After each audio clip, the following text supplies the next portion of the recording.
Hello. It's good to have you here, as the day winds down and the world grows quieter.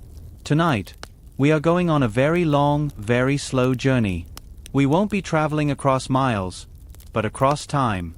And we won't be visiting great events or famous names. Instead, we will sink into the rhythm of a life almost forgotten. The life of a village, centuries ago. A life where everything, the rising, the working, the eating, the sleeping, was guided by a gentle, unchangeable force. The sun, the rain, the frost, and the thaw. The seasons. So, let go of the rush and the noise of now. Let your breathing settle into a slow, even pace. And let us step together through a doorway into a quieter world, a simpler time. Imagine, if you can, the feeling of waking up in a deep, soft darkness. It is a darkness that is almost complete, but not silent. You hear it first, the gentle, rustling breath of others nearby, the sigh of the wind against the side of your home, perhaps the distant, dreaming call of a fox in the woods. You are warm, buried under layers of rough-spun wool and perhaps the weight of a fur. Your bed is not a mattress, but a sack stuffed with straw, and it crackles softly as you stir. Now, open your eyes. There is no electric hum, no digital glow. Just a faint, gray light was beginning to seep through the single, small window. It is covered not with glass, but with a scrap of oiled leather or a wooden shutter, and the light finds its way in through the cracks around the edges. It touches the dust in the air, making it visible. This is your first sight of the day. The air you breathe in is cool, and it carries a symphony of familiar scents. The dry, sweet smell of the rushes on the floor. The earthy scent of the clay-daubed walls. The wood smoke from last night's fire, now just a memory in the soot of the hearthstone. And underneath it all, the smell of the people you live with, your family, a smell of wool, of skin, of simple life. You rise. The packed earth floor is cool under your bare feet. Your movements are slow, unhurried. There is no alarm to silence, no schedule to meet. There is only the need to begin the day, and that beginning always starts in the same place. It is a simple stone structure in the center of the room, or against one wall. A hole in the roof above lets the smoke find its way out. Now, it holds only ashes. Fine, gray, powdery ashes, and if you are lucky, a few deep red embers buried within, clinging to life through the night. Your first act is a ritual of care. You kneel by the hearth. You might gently sweep the ashes aside with your fingers, searching for those glowing heartbeats of warmth. You find one. You breathe on it, so softly, coaxing it with your own breath. You place around it the tiniest, driest twigs you gathered the day before, perhaps of birch, which catches so easily. You breathe again. A wisp of smoke appears, then a tiny, hesitant flame. It licks at the twig, finds purchase, and grows. You add slightly larger sticks, then a small log. The fire is reborn. Its light, which was nothing moments ago, now pushes back the shadows in the room, dancing on the faces of your still sleeping children, on the tools hanging from a beam, on the clay pots by the wall. This light is your sun until the real sun is high. This warmth is your comfort against the morning chill. In this single, quiet act of building the fire, you have begun the day. You have fulfilled your first and most important duty to your home. As the fire settles into a steady burn, the others begin to stir. Your wife rises to fill the cookpot with water from the leather bucket. Your children sit up, rubbing their eyes in the firelight. Few words are exchanged. A soft grunt of greeting. A yawn. The day begins not with conversation, but with shared presence, with the shared understanding of the work that awaits. Now, let us follow you to the door. It is a heavy thing of rough-hewn planks, held fast with wooden pegs. You lift the latch, a simple piece of wood, and pull. The door swings inward with a groan of wood on wood. And you step out into the morning of another world. The air outside is a shock, but a clean one. It is fresh and cool, often laden with a mist that rises from the river meadow. It smells of damp earth, of the greenness of the grass, of the wood smoke from your own chimney and the dozen others in the village, their trails rising straight up in the still air before fading into the gray sky. Your yard is a patch of packed dirt, perhaps fenced with woven hazel branches to keep the animals in, or the wild things out. To one side is your woodpile, a careful stack of logs and kindling, a testament to last autumn's labor. Your tools lean against the wall of the house. A hoe, a rake, an axe, their handles smooth and dark from years of your hands upon them. The first task is water. You pick up the wooden yoke, a curved piece of oak that rests across your shoulders. From its ends hang 2 empty buckets. You walk the well-worn path to the village well. The ground is soft underfoot. You might pass a neighbor, also heading to the well. You nod. You might say, "The mist is thick this morning," or "The wind is from the east."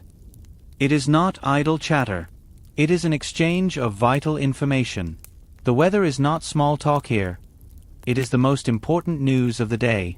The well is a stone-lined circle, its opening covered with a wooden lid. You pull the lid back and peer down into the cool, dark depths. You see the faint reflection of the sky far, far below. You lower the bucket on its rope, hearing it splash. You haul it up, hand over hand, the muscles in your back and arms working in a familiar, steady rhythm. The full bucket is heavy. You pour it into your buckets, the water clear and shockingly cold. The yoke is heavier now as you walk back, the bucket swaying slightly with your step, a little water sloshing over the rim onto your leg. It is a good, simple weight. The weight of life itself. Back in the yard, you pour water into a trough for the animals. You have a few, 2 goats, perhaps, and a cow. They amble over, their breath making clouds in the air. You know them. The cow is Bramble, for the patch of dark fur on her flank. The older goat is stubborn, the younger one is curious and will nibble at your tunic if you let her. You check their hooves, run your hands over their flanks. This is not just maintenance.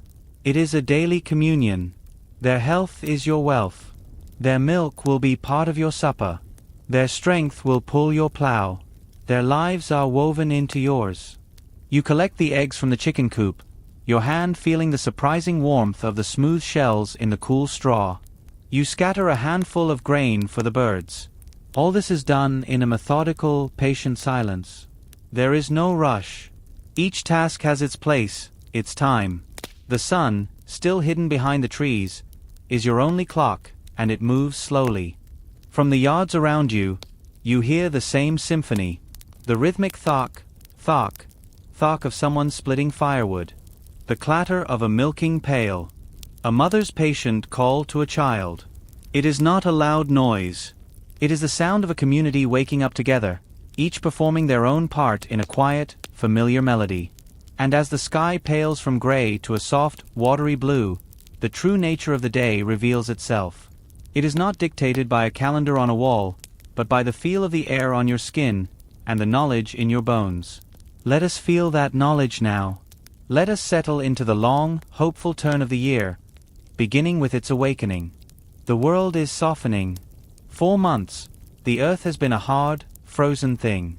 Walking on the path was like walking on stone. But now, a warmth has returned. Not a summer warmth, but a gentle one. A promise. The snowdrops have come and gone in the woods. Now, the first celandines are showing their glossy yellow stars in the damp places. You walk to the edge of your strip in the great open field. You kneel and push your fingers into the soil. It is no longer iron hard.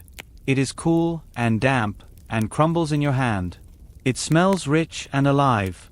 This is the signal. The great work of the year can begin. You bring Bramble the cow and your ox, if you have one, from their winter barn. They are eager for the fresh air.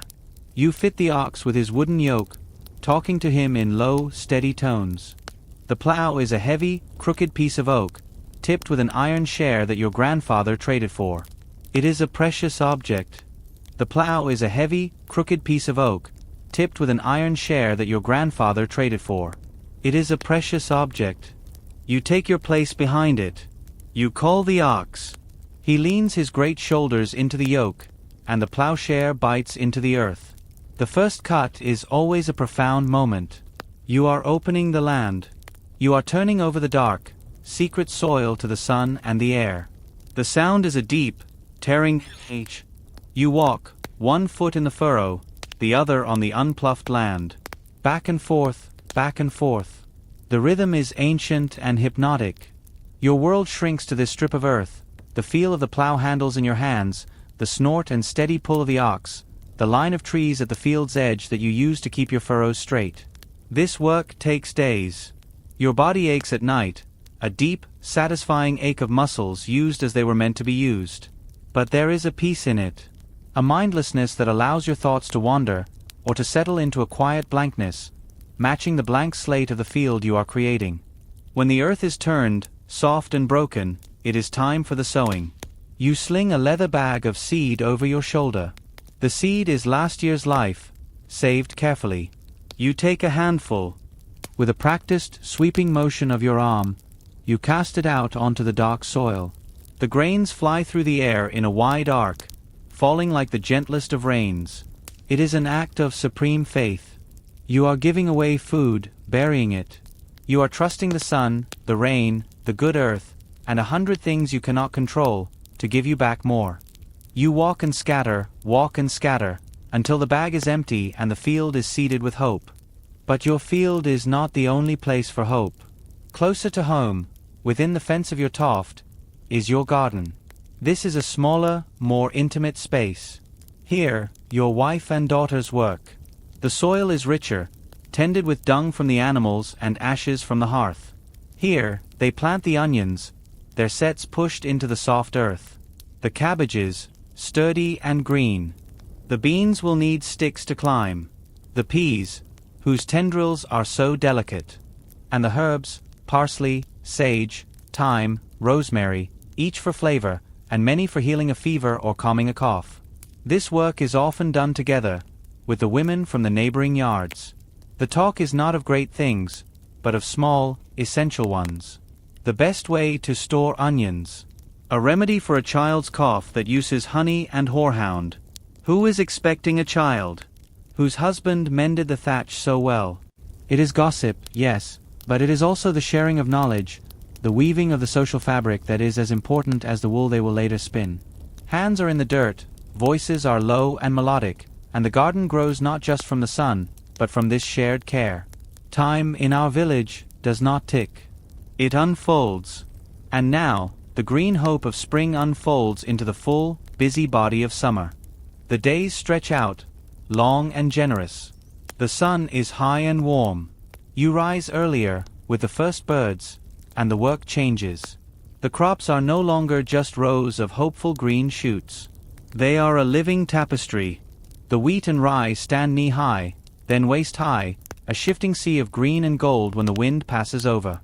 Now, the work is protection and patience. You must weed. You walk the rows, bending, pulling the unwanted plants that would steal nourishment from your future bread. It is meticulous, quiet work. The sun is on your back. Insects buzz in the still air. You are alone with your thoughts for hours. And you must guard. The birds see your field as their feast. Children are often given this duty. They sit at the field's edge with clappers made of wood or simple rattles. Their job is to raise a noise, to shout, to wave their arms when the flocks descend. It is a game to them, but a vital one. Their voices, high and clear, carry across the land, mingling with the calls from other children in other fields. But summer is not just the guard duty of the grain field.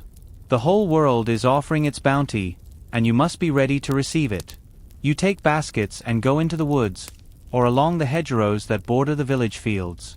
This is women's work, often done in small groups for safety and company. You gather what is freely given. In early summer, the wild strawberries, tiny hidden jewels of incredible sweetness under broad leaves. Later, the clouds of white elderflower, to be made into a cordial.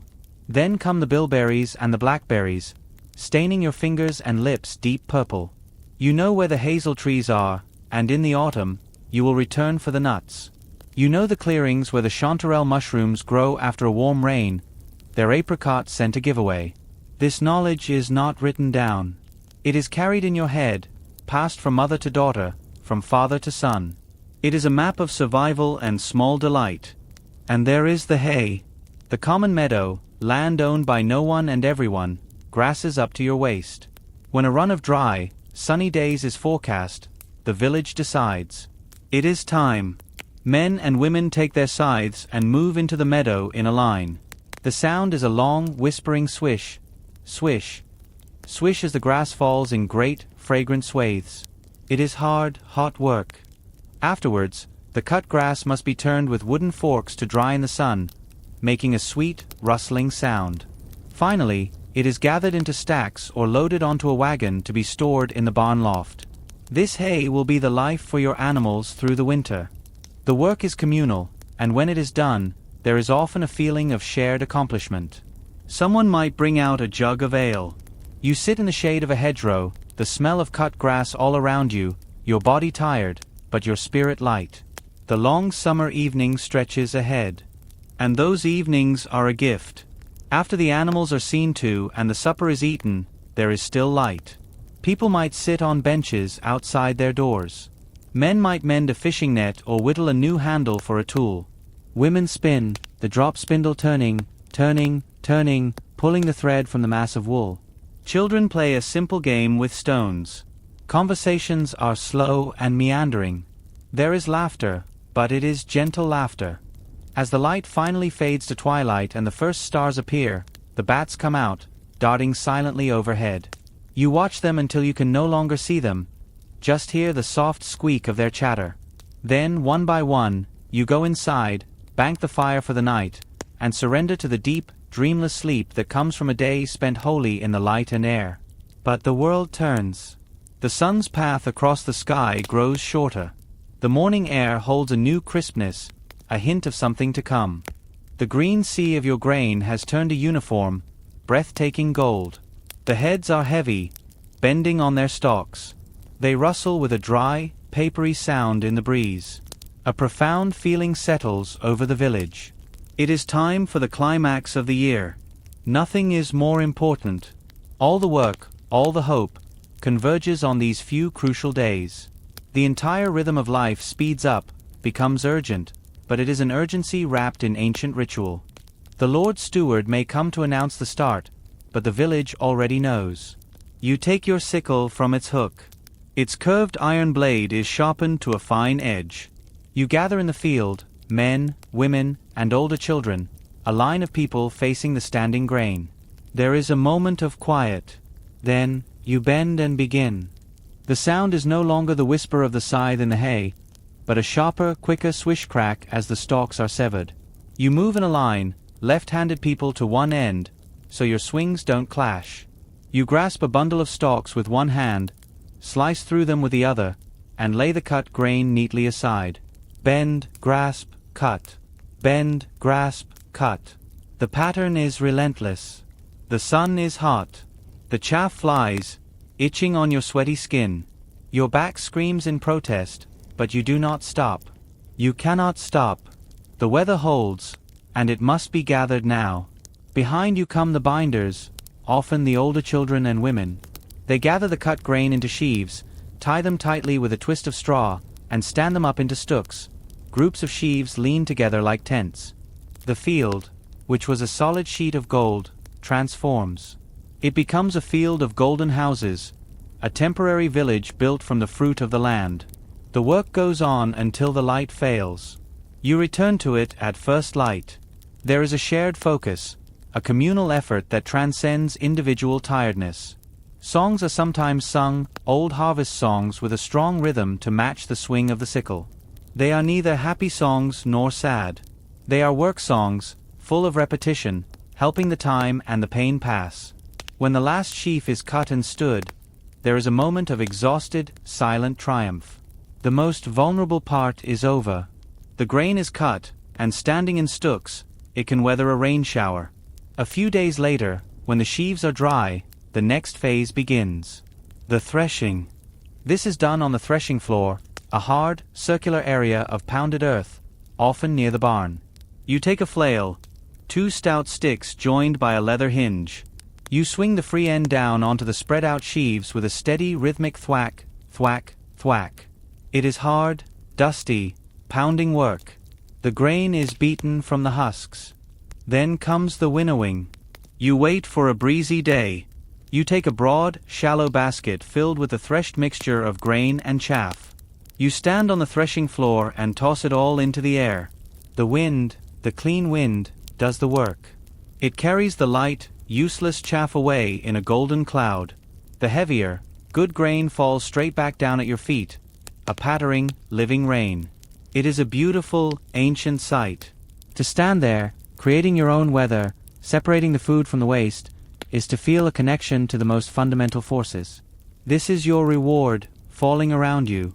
You gather it, this clean, hard grain, and pour it into sacks. It will be stored in the granary, your insurance against the winter. The harvest is celebrated.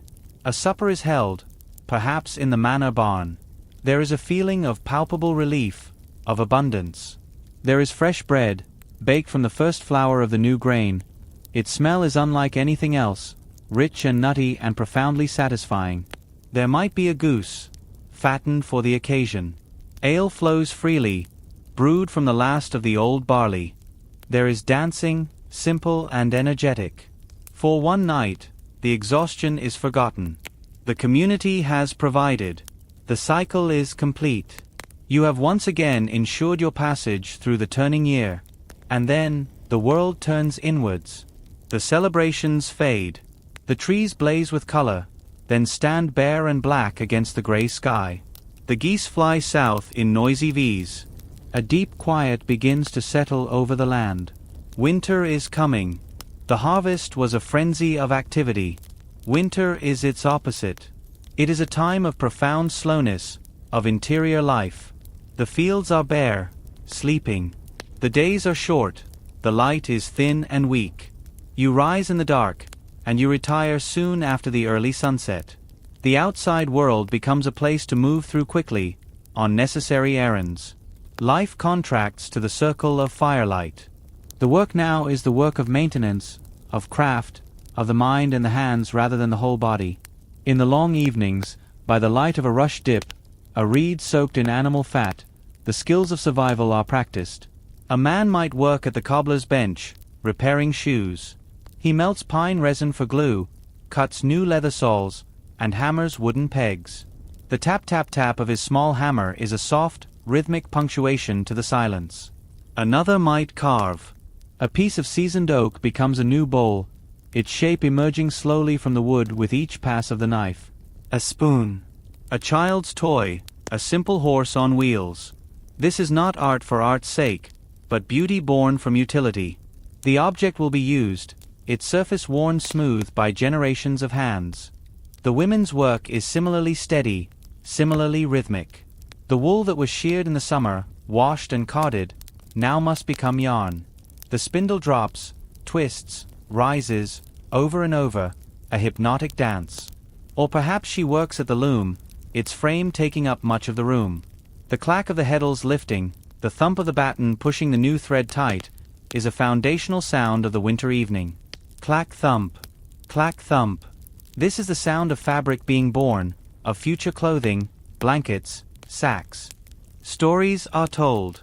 Not read, but remembered and reshaped with each telling. They are told in a low, steady voice that matches the pace of the spinning wheel.